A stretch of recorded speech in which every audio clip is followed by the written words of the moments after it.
आणि या सभेमध्ये मशाली पेटलेल्या आहेत, इंजिन पुढे निघालेलं आहे आणि त्या इंजिनाला आणि मशालीला ऊर्जा देण्याचं काम जर कोण करत असेल तर या मैदानात जमलेली लाखो लाखो असे मराठी बांधव, शिवसैनिक आणि मनसैनिक अत्यंत अभिमान बाळगावा अशी ही सभा आहे. माननीय उद्धव आणि राज ठाकरे यांनी आपल्या पहिल्या संयुक्त सभेसाठी नाशिकची निवड केली. यातच नाशिकचं महत्व आपल्याला कळलं असेल. उद्धवजींनी आणि राजसाहेबांनी एकत्र येणं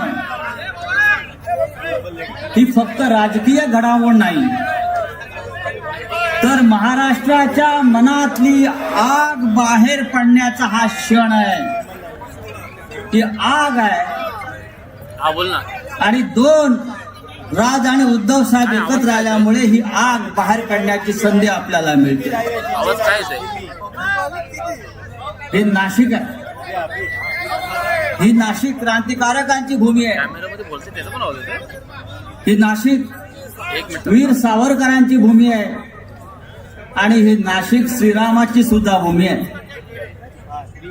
पण या नाशिक मध्ये जे प्रश्न आहेत ते संपूर्ण महाराष्ट्राचे प्रश्न आहेत.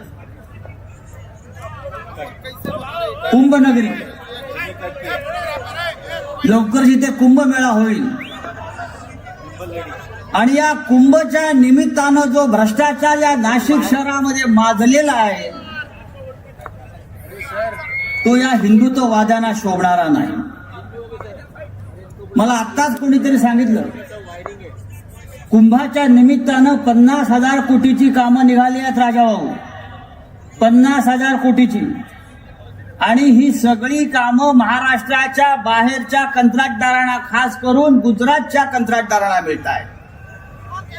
मग महाराष्ट्रातल्या आमच्या लोकांनी काय करायचं? नाशिक मधल्या स्थानिक लोकांनी काय करायचं? 50,000 कोटीची कामं गिरीश महाजन नावाचा पालकमंत्री गुजरातच्या ठेकेदारांना देत असेल आणि ही सगळी यादी कोणत्या ठेकेदाराला कोणतं काम द्यायचं हे याची संपूर्ण यादी ही दिल्लीतून आली. मला एवढंच सांगायचं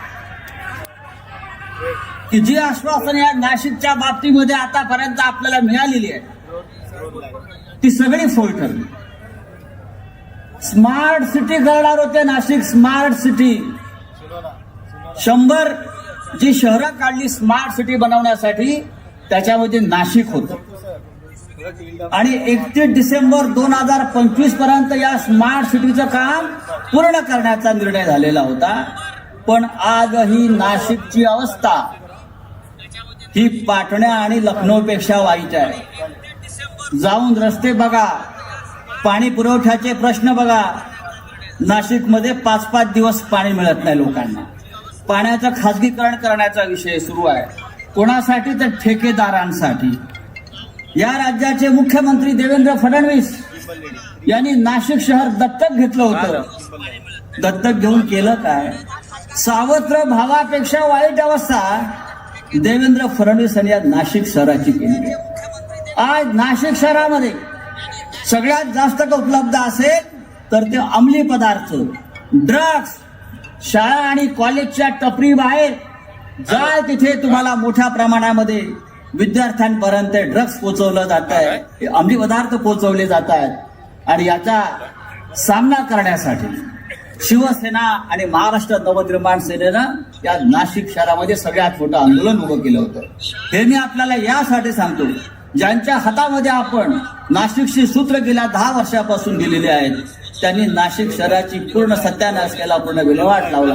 म्हणून आज या व्यासपीठावर ही जी ताकद तुम्हाला दिसते ही ताकद तुम्ही विजयी करा, नाशिकच्या महानगरपालिकेत पाठवा आणि या नाशिकचा चेहरा मोहरा बदलण्याची जबाबदारी शिवसेना आणि महाराष्ट्र नवनिर्माण सेनेवर पार्क होणार, IT पार्क होणार. स्मार्ट सिटीमध्ये त्याचा एक उपक्रम होता. त्याचं काय झालं? कुंभच्या निमित्तानं तपोवनाच्या आसपास झाडांची कत्तल केली. हिंदुत्ववादी सरकार आहे म्हणून त्यांना मी सांगू इच्छितो, नरेंद्र मोदींना या व्यासपीठावरून सांगू इच्छितो, काही महिन्यापूर्वी नरेंद्र मोदींनी अयोध्येमध्ये धर्मध्वजा फडकवली. धर्मध्वजा, त्या धर्मध्वजेवरती झाडाचं चित्र आहे. त्या धर्मध्वजेवरती झाडाचं चित्र आहे. तुम्ही पहा.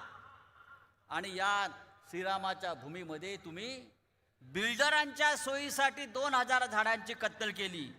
ज्या ठिकाणी ही झाडं तोडलेली आहेत आज, ती संपूर्ण जमीन भविष्यामध्ये बिल्डरांच्या ताब्यात देण्याचं काम सुरू आहे. कारण हा बिल्डर भारतीय जनता पक्षाच्या उमेदवारांचा खर्च करणार आहे अशी माझी माहिती आहे या निवडणुकीमध्ये. आणि म्हणून या झाडांची कत्तल त्यांच्या सोयीसाठी करण्यात आलेली आहे. त्र्यंबकेश्वरच्या रोडला आपल्या सामान्य मराठी माणसांच्या घरावरती बुलडोझर फिरवला. विकासाच्या नावाखाली, कुंभच्या नावाखाली. वर्षानुवर्ष ज्यांचे तिकडे व्यवसाय आहेत, घरं आहेत, त्याच्यावरती बुलडोझर फिरवून हजारो आमच्या मराठी बांधवांना बेघर केलं. अशा प्रकारचा तुघलकी कारभार या नाशिक शहरामध्ये हिंदुत्वाच्या नावानं सुरू आहे. हे सगळं आपल्याला थांबवायचं आहे. हे सगळं आपल्याला रोखायचं आहे. आणि त्यासाठी एकच शक्ती, शिवशक्ती जे व्यासपीठावरती आणि समोर उपस्थित आहे, ही शिवशक्तीच हे सगळं रोखू शकेल. आपल्याला उद्धवजींना राजसाहेबांना ऐकायचं आहे. मी आपला फार वेळ घेणार नाही. पण या मैदानावर जी शक्ती जमलेली आहे, या शिवशक्तीमध्ये या नाशिकमध्ये परिवर्तन करण्याची संपूर्ण ताकद आहे. मला खात्री आहे की आपण सगळे उद्धवसाहेब, राजसाहेब एकत्र आलेले आहेत. हे नाशिकसुद्धा त्यांच्या पाठीशी ठामपणे उभे राहील आणि या नाशिकमध्ये बदल घडवेल, परिवर्तन घडवेल. आणि भ्रष्ट राज्यकर्ते, ज्याने नाशिकची महानगरपालिका लुटली, ज्याने नाशिक शहर लुटलं, ज्याने नाशिकमध्ये भ्रष्टाचाराची वाळवी लावली, त्या सगळ्यांना आपण कायमचं घरी पाठवल्याशिवाय राहणार नाही. इतकंच बोलतो आणि तूर्त थांबतो. जय हिंद, जय महाराष्ट्र. यानंतर मी आदरणीय श्री राजसाहेब ठाकरे यांना विनंती करतो